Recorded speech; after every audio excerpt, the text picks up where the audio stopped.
Bom, gente, vamos lá começar então. O assunto que eu vou falar com vocês hoje é sobre programação e arquiteturas emergentes. Emergentes no sentido das arquiteturas recentes que estão saindo aqui. Meus slides estão em inglês, mas eu vou falar em português. Aí, o motivo porque os slides estão em inglês é porque esses slides eu tirei de uma disciplina que eu costumo ministrar todo ano aqui no programa nosso. E eu preparei essa disciplina alguns anos atrás com um colega meu nos Estados Unidos, então como fazer a matéria junto, como todo mundo fala inglês, mexe com computação, não tem outro jeito, porque tudo vem de lá mesmo, então ficou em inglês. Tá? Mas vamos falar em português aqui mesmo. A outra coisa, todo mundo fala de arquiteturas emergentes, fica rindo, né? O que é uma arquitetura emergente, né? Que saiu do fundo do mar. Então a ideia são as arquiteturas que estão saindo agora, né? Que estão sendo produzidas. E a ideia é que essa disciplina dá para a gente uma oportunidade de ver o que está no estado da arte de arquiteturas. Então, o objetivo da disciplina, como um todo, e hoje nós vamos fazer em 6 horas, tá? Uma passada muito rápida pelo que é a disciplina, é fazer uma introdução a arquiteturas e projetos de sistemas dessas arquiteturas modernas, essas arquiteturas novas, recentes. E o foco, quer dizer, o que nós vamos estar preocupados em fazer é entender o porquê que a arquitetura é como ela é. Tá? Nós não vamos tentar entrar no mérito de projetar uma nova ou como projeta, mas tentar entender essas arquiteturas existem e por que elas são como elas são. E aí tentar entender quais são as dificuldades associadas com a programação para essas arquiteturas. Por que programar para essas arquiteturas é complicado? Né? E como é que a gente faz para reduzir essa dificuldade? Como é que a gente faz para programar na presença dessas dificuldades? E aí a ideia é tentar criar mecanismos que permitam a gente aumentar ou alterar esses projetos, esses modelos, de forma a minimizar os custos de programação envolvidos com o hardware novo. Então esses hardwares novos são feitos com propósito específico e por isso eles têm certas características, então a forma de programá-los é complexa, mas nós queremos programar para todo mundo, porque programar é que é a coisa útil de fazer. Se tem um hardware que programa, não tem graça nenhuma. Tá? E a ideia da disciplina é funcionar como uma revisão acelerada, uma introdução rápida às arquiteturas novas. E a ideia é expor o pessoal que assiste a matéria aos novos desenvolvimentos na área de arquitetura e projetos de sistemas, de processadores, e visto isso pode levar à pesquisa na área dessas novas arquiteturas. E tem várias pesquisas possíveis de serem feitas dentro dessas novas arquiteturas. Desde modelos no lado de compiladores, como é que eu programo para isso, até como você utiliza isso, ou mesmo a gente constrói umas novas arquiteturas. Bom, a ideia desse curso, então, aqui, o curso que eu dou, a gente vê mais de uma arquitetura, vê algumas arquiteturas, algumas estratégias de programação. Hoje aqui eu vou falar sobre a arquitetura da NVIDIA G80, que é essa arquitetura nova de GPU que meio que revolucionou, aconteceu uns 4 anos atrás, né, que essa arquitetura saiu, e de lá para cá isso explodiu e todo mundo usa GPU para fazer tudo. Tá? E a grande graça dessa arquitetura é que ela consiste de várias unidades de processamento dentro do mesmo circuito integrado. E isso é verdade para quase todas as arquiteturas novas. Ou seja, está decretado o fim da programação sequencial. Tá certo? Programação sequencial não existe mais. Se você quer ser eficiente, você não pode programar sequencial. Tá?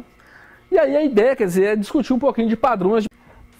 essa disciplina que eu costumo ministrar, é uma disciplina que eu incentivo muito o pessoal de pós-graduação, então é interessante falar um pouquinho sobre mim na disciplina. Eu vou falar um pouquinho sobre mim também, que eu não sabia quem que ia ser a audiência, muitos não me conhecem, quem não me conhece não me apresento. Sou professor no departamento já há alguns anos. Meu background, ou seja, minha origem, né, no departamento de Maryland, Universidade de Maryland, onde eu fiz meu doutorado, numa área de geração automática de código para computação de alto desempenho. Eu não acho que não tem ninguém no mundo que faz computação de baixo desempenho, então esse nome computação de alto desempenho é um nome meio redundante. Mas eu trabalhava, quer dizer, você quer aplicações que demandam muito desempenho. Isso significa que são computações que fazem muitas contas. E aí, como é que você faz para gerar código automático e eficiente, óbvio, para essas aplicações que demandam muitas contas? E eu trabalhei na área de compiladores. Como que o compilador pode me assistir para produzir esse código?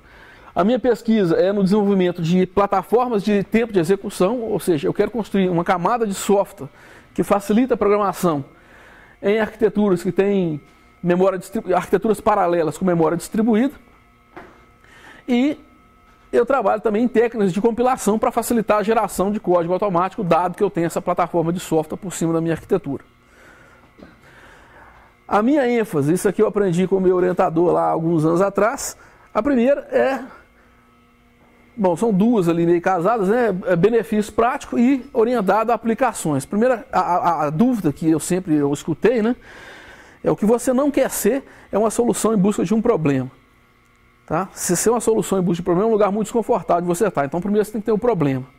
Então a graça é achar alguma aplicação real que alguém precisa resolver e essa aplicação real demanda eficiência, demanda muita computação. E aí é ali que eu trabalho, como é que eu faço para essa aplicação rodar bem. E aí eu vou construir qual que é a infraestrutura de execução que precisa para essa aplicação e quais são as testes para fazer essa aplicação ser programável mais rápido. Tá? Então a ideia é produzir abstrações de alto nível de programação para ambientes que são bem sofisticados, são ambientes de hardware que são bem sofisticados. Envolve várias máquinas, várias CPUs interligadas de maneiras sofisticadas. E engenharia, ou seja, a gente está muito orientado à avaliação experimental. A gente constrói protótipos e mede o resultado do que a gente está fazendo na prática, não é só estudo teórico e modelos e etc. Falando sobre arquiteturas de computadores, no início desse século, né, lá no final da década de 90, início dos anos 2000, estava sendo proclamado o fim da arquitetura de computadores.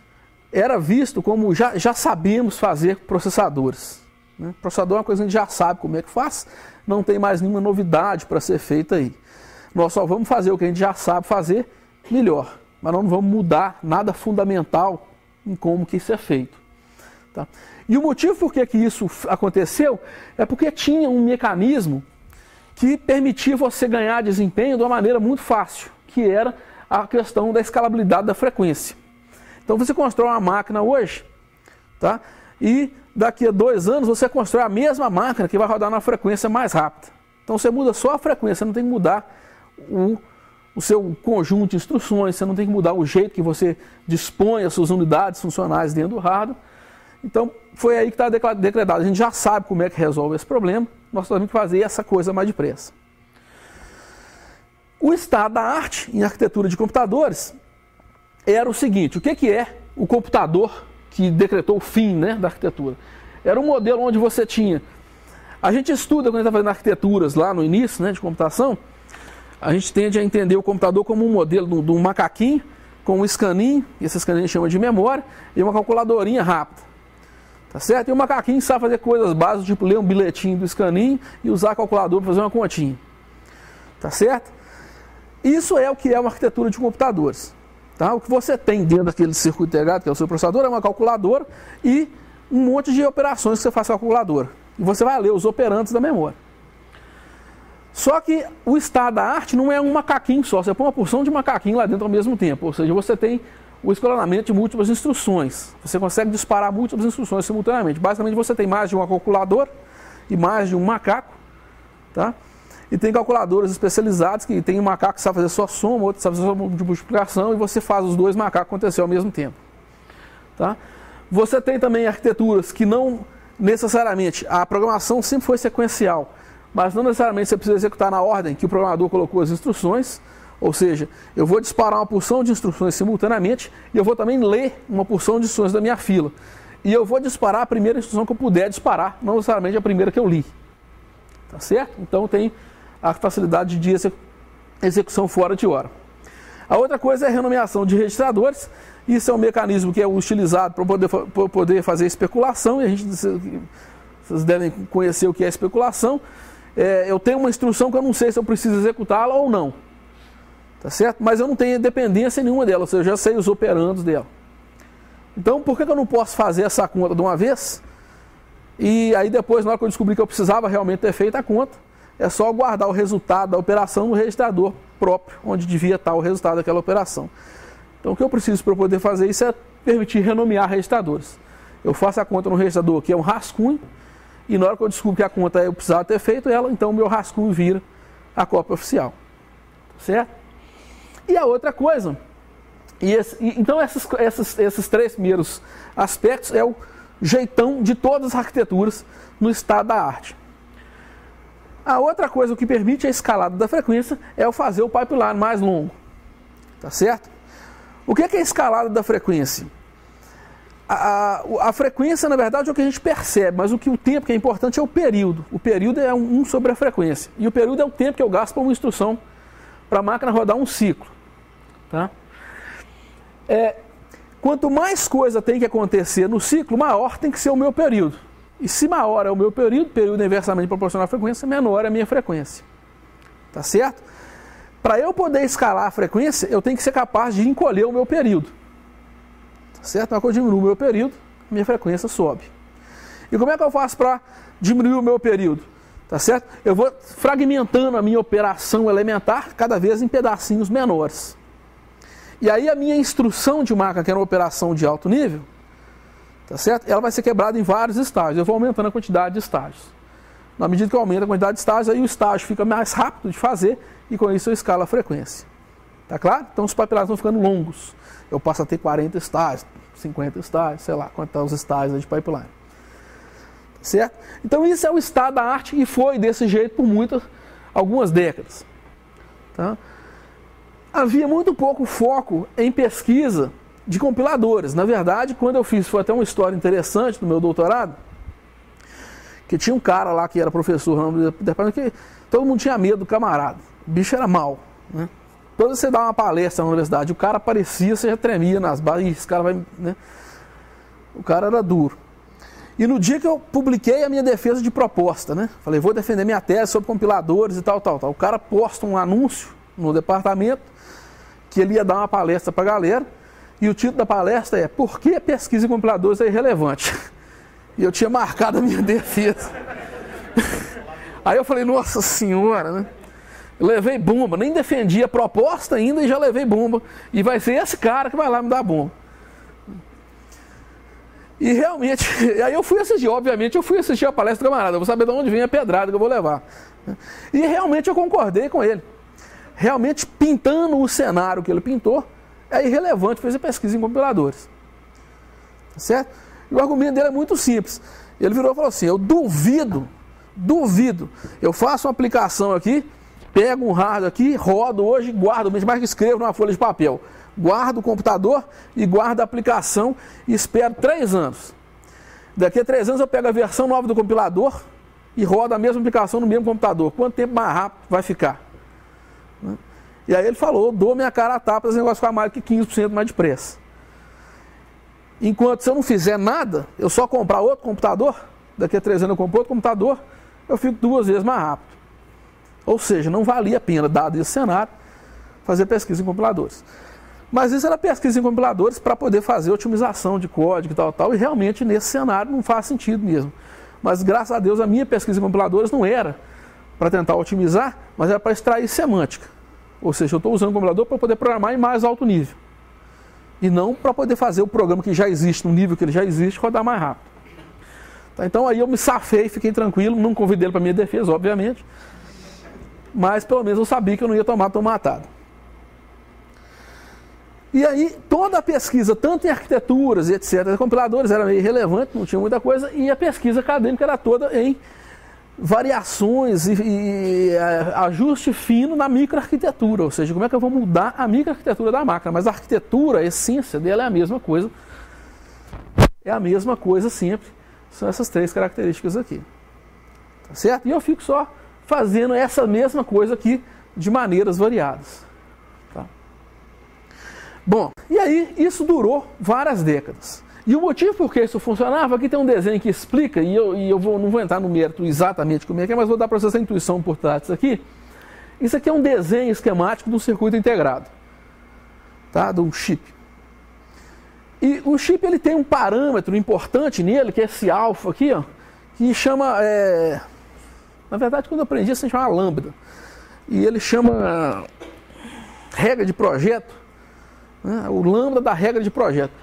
Basicamente, tudo nele é proporcional a esse alfa, tá? Tanto a voltagem quanto a quantidade de material que você gasta, a quantidade de transistor que você acaba, depende de alfa. Esse alfa são as distâncias mínimas que você tem ali dentro. E, basicamente, você conseguia escalar tudo em função desse alfa. Inclusive, você escalava a densidade, né, o número de processadores, tá? Você escalava a voltagem consumida, escalava tudo e mantinha a densidade de potência constante, porque você escalava, você tinha por processador menos energia, mas você tinha mais processador por área, então a energia por área ficava meio que constante aí. Então esse aqui era o raciocínio por trás do modelo escalada de frequência, tá? E isso aqui funcionou durante muitos anos, tá? Durante muitos anos você fazia essa estratégia aqui para resolver todos os seus problemas. E tem vantagens de fazer isso. Primeiro, o seguinte, a escalada da frequência é igual a maré. Uma vez que a maré sobe, todos os barcos vão subir, tá certo? Então você não tem que preocupar com nada. Uma vez escalada a frequência, eu faço todas as aplicações do mundo rodarem mais depressa, sozinho. Então não tem nada melhor do que isso para ser feito. Então enquanto a gente puder fazer isso, realmente não é mau negócio fazer isso, tá certo? E durante muito tempo a gente conseguia fazer isso. Portanto, durante muitos anos, era isso que era feito. Tá? Ninguém preocupava, é desse jeito mesmo que a gente deve fazer? Faz sentido eu ter pipeline longo? Ninguém perguntava se fazia sentido ou não. A única pergunta é, eu consigo fazer isso rodar mais depressa ou não? É assim, eu consigo fazer a frequência maior ou não? Tá?